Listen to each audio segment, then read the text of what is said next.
Hello and welcome to the latest episode of Zach's Tech Talk Tuesday. My name is Ryan McQueeney, and today we will be talking about the biggest story of the past week, which has the potential of being the biggest story of the entire year: Tesla's mysterious proposed deal to go private. Yes, I know, to be fair, Tesla is a car company. This is the Tech Talk Tuesday podcast. In the past, we have given the green light to talking about Tesla on this show because of how influential the company is in the technology industry, because I think there's a good overlap between people following our top tech stocks and people following Tesla. So we're going to talk about this story today because, well, it's all anybody can seem to talk about these days. So we're just going to do our best to recap the story so far, saving a bit of speculation for the end of the episode. And with that said, let's take a trip back in time to about 1 week ago when Tesla shares surged. It was actually last Tuesday when this all started. Tesla shares started surging after Elon Musk tweeted that he was considering taking the company private.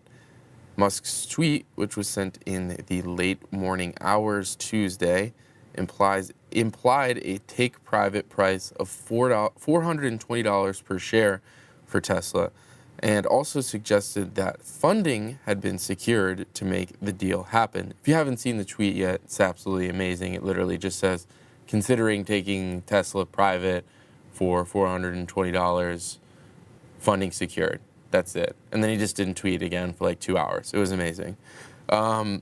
Interestingly enough, just to get our timeline straight here, just about 10 minutes before that tweet happened and then the subsequent tweets started rolling in, reports emerged that the Saudi sovereign wealth fund had recently built a 3% to 5% stake in Tesla, and I promise that gets important again later. Trading of Tesla last Tuesday was actually briefly halted as Musk eventually clarified the go private plan in an official blog post, which, in typical Musk fashion, lashed out at short sellers and said going private might help protect the company from distractions. My colleague Maddie Johnson and I discussed that bit of information at length in last week's Friday Finish Line podcast, which I'm sure some of you listened to. But just thought it was funny how he wanted to protect the company from short sellers and attacks, which will create distractions and short-term swings in the stock price, while doing that actively by creating this distraction of randomly tweeting out a go private plan. Anyway, again, we elaborated on all of that last Friday. If you want to check out that episode, we had a bit of fun with it. Anyway, the tweets started rolling in, one of which indicated that Tesla shareholders would have the choice between selling their positions or holding on to partial ownership of the private company, which doesn't really sound like a standard go private move and raised even more questions. Which, speaking of questions, people at the time were curious about how exactly this deal would work and where this secured funding would come from. To many people who understand or have seen go private deals in the past, it seems like Tesla would likely have to buy back all of its public shares, meaning that the supposedly secured funding would have to amount to about $70 billion, not including debt. That's considering the $420 per share price point that Musk tweeted about. So we looked to the largest shareholders. Musk is the company's largest shareholder himself with about a 20% stake. And then the next three are in typical investment firms: T. Rowe Price, Fidelity, and Bailey Gifford, all of which declined to comment on the proposal last week, according to a report by CNN Money. That was really interesting.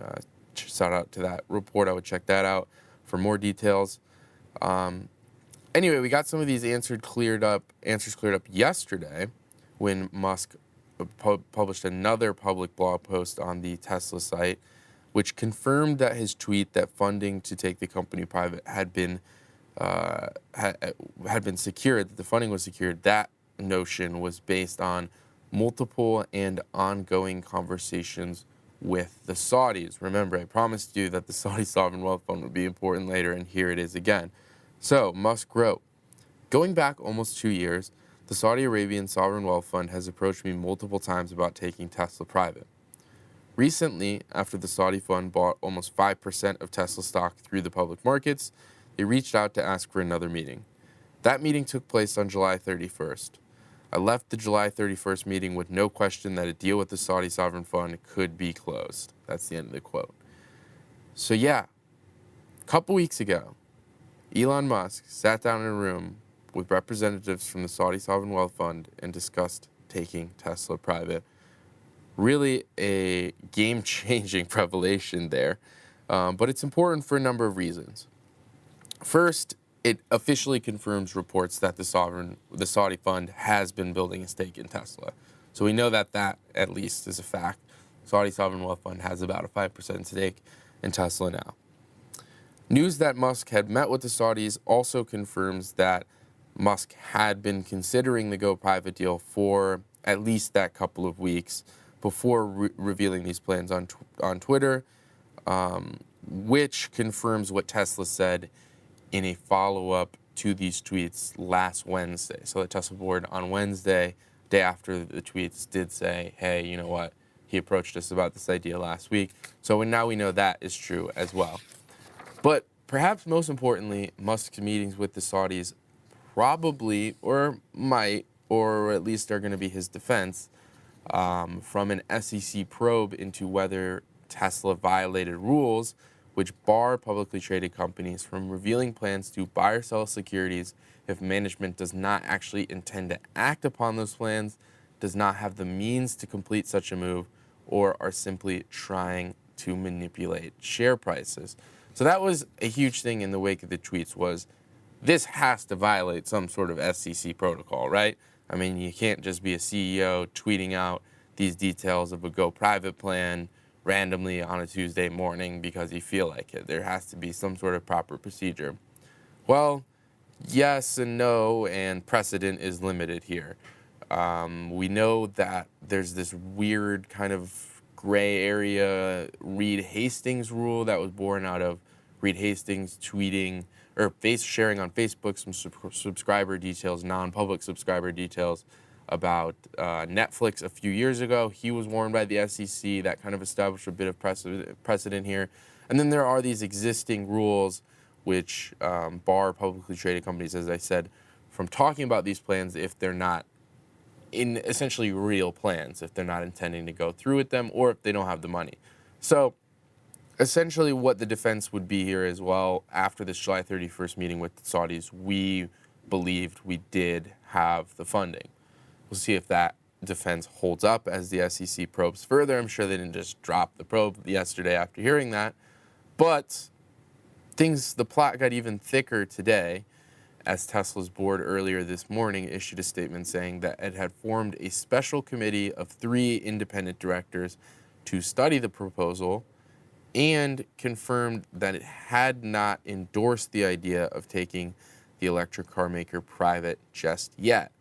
Wanted to read a direct quote from the statement that came out this morning, so I'll do that now. Quote, "The special committee has not yet received a formal proposal from Mr. Musk regarding any going private transaction, nor has it reached any conclusion as to the advisability or feasibility of such a transaction." End quote. So in other words, not only has he not officially proposed the deal, we have not even come close to making up our minds on it. So we're clearly a long way from this happening if it does end up happening. And the fact that there's not even an official proposal from Musk yet, to me, implies that perhaps this is not as serious as it once was, that perhaps going back to the other part of that SEC rule, which is does not actually intend to act upon these plans,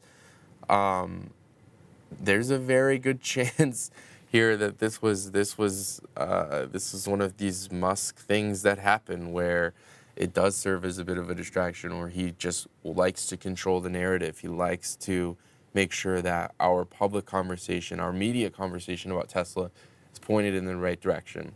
This seems like a strange way to do it, but Musk has been known to want to control the narrative in the past, and it wouldn't shock me if this was all kind of part of that existing ego, existing personality that you get when you subscribe, when you invest in a company like Tesla that has a leader like Musk. So that's the bit of speculation that I hinted at. I honestly don't know where this goes next. I don't know how long the SEC probe will take to play out. I don't know how long the conversations with the Saudis will take to play out. I don't know how long this advisory committee that Tesla is putting together will take to kind of come up with their own ideas. Could take weeks, could take months, could take a matter of days for all I know. I mean, this whole thing has developed so quickly that it's hard to even guess where it's going next. But that's the story so far. I think that I've gotten my timeline relatively correctly, and I think I've gotten basically all of the essential information. I'd love to hear from you guys. It seems like I've been talking into a lot of mics and cameras about this deal, and I haven't had a lot of conversations with real human beings about this proposed go private deal. So if you'd like to join in on the conversation, or if you feel that I missed something, or if you thought I got something wrong, or if you want me to cover a different story completely, feel free to shoot me an email at podcast@zacks.com. While you're there, while you're online, make sure to check out all of our other audio content at zacks.com/podcasts. And remember to subscribe and leave us a rating on Apple Podcasts. We are also available on Spotify now. Search Zacks Investment Research there, and you'll be able to find all of our shows. That does it for us today. As always, thank you so much for listening to the Zacks Tech Talk Tuesday show. We will see you next time.